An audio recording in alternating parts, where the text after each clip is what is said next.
Hello, everyone. Welcome back to the Satisfied Philosophy. Today, I'm going to be offering a quick overview of my recent publication on the Scriptura Journal. Here is the journal website if you're interested.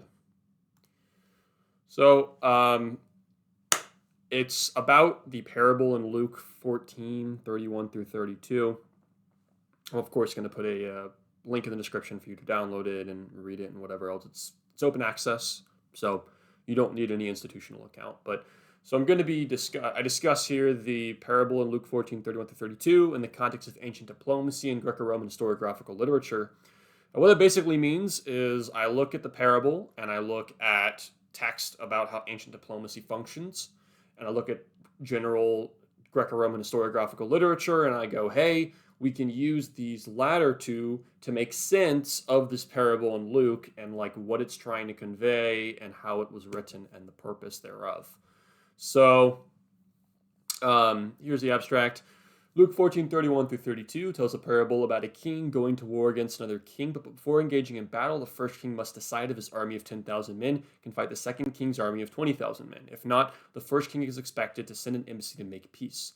Not many commentators engage with this parable in any detail.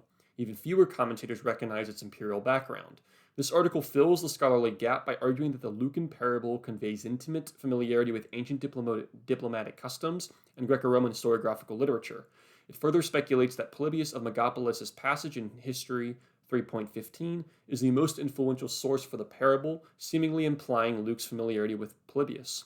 The article reinforces the position that Luke was formally trained in historiography and employed such motifs and standards in his gospel so that his material would appeal to his prospective Greco-Roman audience. As such, it situates Luke as both the first Christian historian and a follower of classical models of historiography. So, it's going to be, I'm not going to read this whole thing. Obviously, we'll be here for hours. Maybe not hours, but maybe an hour and a bit. I'm just going to go through different sections. So the first part is an introduction. I basically say, all right, how do we understand Luke's prologue? That's pretty important, right? So kind of go through Luke's prologue. What is that? And explain what the purpose of this article is for. And then I say, okay, I'm going to go through the scholarship later. And then I say, all right, here's my purpose. Original consideration about the literary sources informing the Lucan parable. Better understood its imperial background as indicated by its particular use of presbia.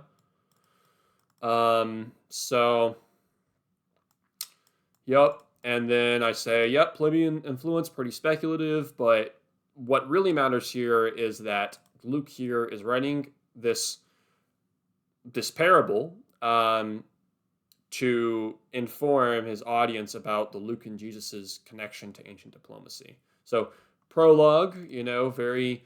So I currently have an article under review. If you were interested in more about the prologue, I currently have an article under review. God willing, it's accepted. About the prologue, and this is a bit of an outdated translation from what I write in my much more focused article on the prologue, but nothing here is like wrong. I just think I offer a more poignant translation based on more recent findings, but discuss the prologue, different words, what could they mean. Yeah, so then I switched to, okay, what is the presbya in the ancient world? Presbya, presbus, presbys. How did Demosthenes understand this, right? How do we have mentions of this in Greco-Roman literature? Plato, Aeschines, Plutarch, Josephus mentions it. It's a very common word, right? And so I eventually go to Polybius. I go, okay, Polybius has a very similar sense. The sense of this is, I think, very similar to what Luke is saying in Luke 14:31 through 32. So then I situate the text in its Greco-Roman context. You got to begin, with the actual start of the scene. What is going on here? What is the purpose of a parable anyway? And then finally, we get to the actual verse itself. I think my translation is very fair.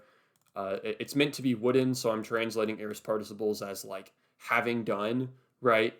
And I'm translating the one coming against him. I'm translating the present participle ekomenos. It's I'm being very literal here. You could go with a different translation if you'd like. It doesn't change anything.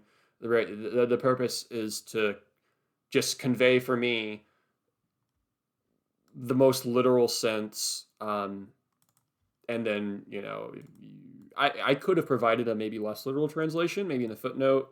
I didn't do that, but you can find the NRSV is probably fine.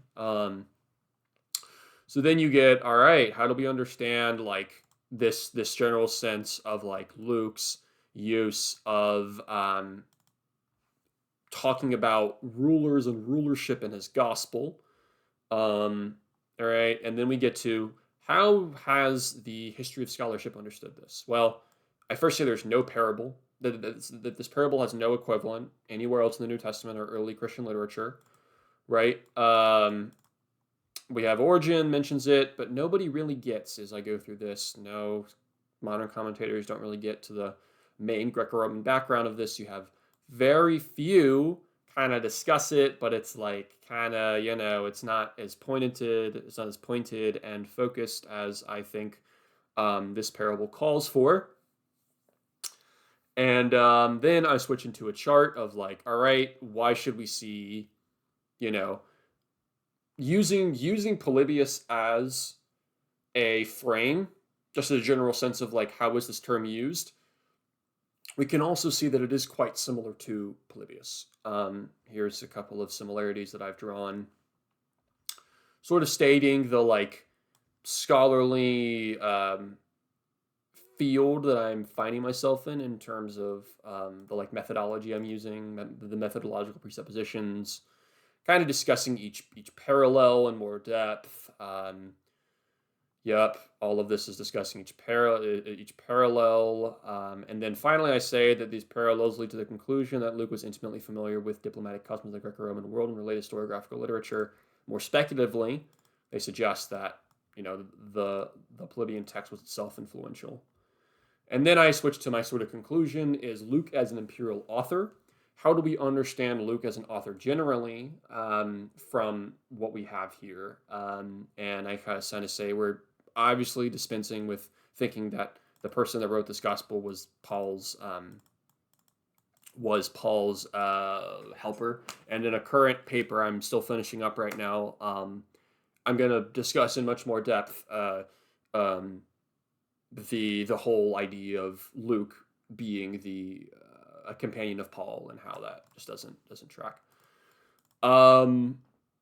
So yep, then I go, all right, how do we understand this with Marcion? Great. And then finally I go, how do we really understand generally Luke as an imperial author? Sort of giving a bit of a outline and moving into like discussions of literary circles. What do those mean? How can we understand certain parts of Luke's gospel, such as crowd scenes, in the context of what a literary circle would constitute?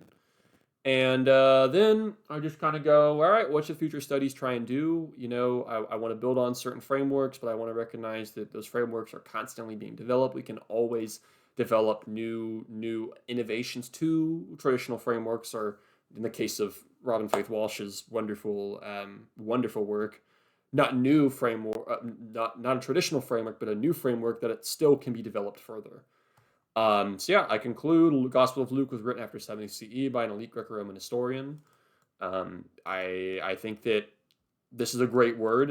This sentence really sums up what I'm trying to communicate, is that this parable offers a rare yet translucent glimpse of the gospel author's identity by displaying its informed familiarity with diplomatic customs and historiographical motifs in contemporary literature and then the bibliography. So, if you're interested, definitely go and check it out. Yeah, I'd love to hear thoughts. And yeah, thank you. Have a nice day.